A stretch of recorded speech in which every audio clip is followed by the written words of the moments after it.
আসসালামু আলাইকুম। দেশ বিদেশ টিভি থেকে হুসেন বলছি। আমার চ্যানেলে সবাইকে স্বাগত।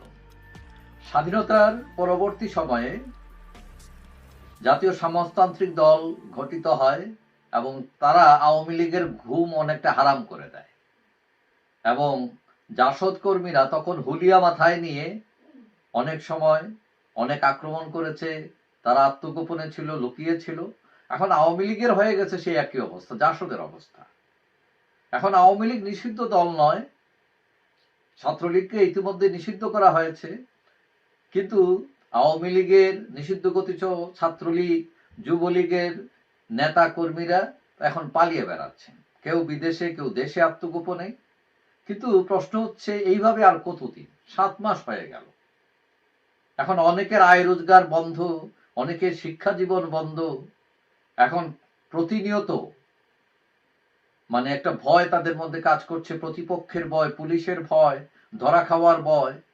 এবং এই যে এদের বেশিরভাগই যারা লুকিয়ে আছেন, তারা বেশিরভাগই দুর্নীতি করেননি, হত্যা, গুম, খুন এইসবের সাথে জড়িত নন। তাদের কি অপরাধ? যে তারা আওয়ামী লীগ, তাদের অপরাধ তারা ছাত্রলীগ, তাদের অপরাধ তারা যুবলীগ।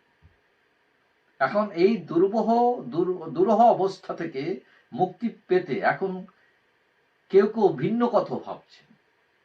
কেউ কেউ ভাবছেন যে আত্মসমর্পণ করাই ব্যাটার, এইভাবে লুকিয়ে না থেকে।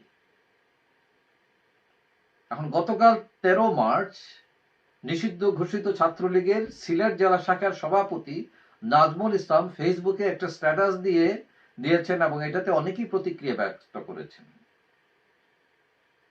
এখন তিনি তার স্ট্যাটাসে বলছেন, সিলেট জেলা ছাত্রলীগের সভাপতি নাজমুল ইসলাম বলছেন যে একজন রাজনৈতিক কর্মীর জন্য কারাগার হচ্ছে দ্বিতীয় বাড়ির মতো। আমাদের যারা দেশে রাজনীতি করার ইচ্ছা, তাদের প্রত্যেককে আত্মসমর্পণের প্রস্তুতি নিতে হবে। আইনি লড়াই করে প্রমাণ করতে হবে আমরা নির্দোষ নাকি অপরাধী। এবং তিনি এটাও বলছেন যে খুব শীঘ্রই আমি এই কাজটি করব। কাপুরুষের মতো পালিয়ে বাঁচার চেয়ে কারাগারে বীরের মতো মৃত্যুবরণ করাটাই আমার কাছে সম্মানের। এখন ছাত্রলীগ নেতার এই কথার উপর অনেকেই বিভিন্ন ধরনের কমেন্টস করেছেন। কেউ কেউ তাকে সাধুবাদ জানিয়েছেন, আবার কেউ কেউ বলছেন আত্মসমর্পণ করলে বিপদ আছে। যেমন একজন মন্তব্য করেছেন, তার নাম হুমায়ুন জনি। তিনি বলছেন, আর ভাল লাগে না ভাই, রাজনীতির পাঠশালা কারাগার থেকে নতুন করে শুরু করি। আরেকজন মন্তব্য করেছেন সরুয়ার জাহান। তিনি বলছেন, সঠিক সিদ্ধান্ত, কারণ রাত যত গভীর হয় প্রবাদ তত নিকটে আসে। অনেকটা কাব্যিক কথা তিনি লিখেছেন। এম এস সাদিক তিনি লিখেছেন, ভাই জীবনেও ধরা দিও না, অন্য দেশে স্থায়ীভাবে বসবাসের চিন্তা করো, বাঁচলে পরে রাজনীতি। উনি অনেকটা ডিফেন্সিভ। দিলশাদ নামে একজন লিখেছেন, রাজনৈতিক চিন্তায় এরকমই থাকা উচিত।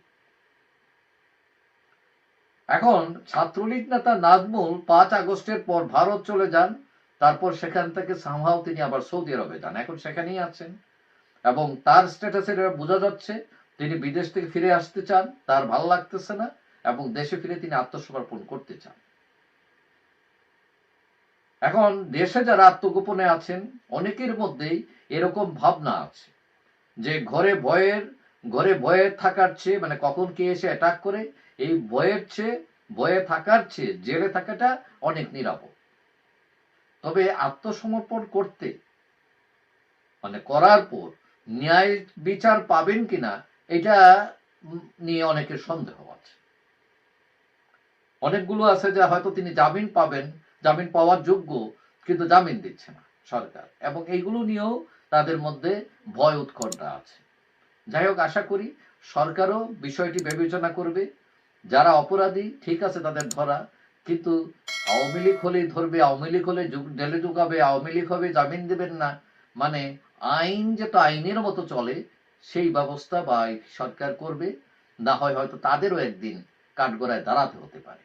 যাই হোক, সবাই ভালো থাকবেন। আশা করি দেখা হবে অন্য কোনো ভিডিওতে ইনশাআল্লাহ। আল্লাহ।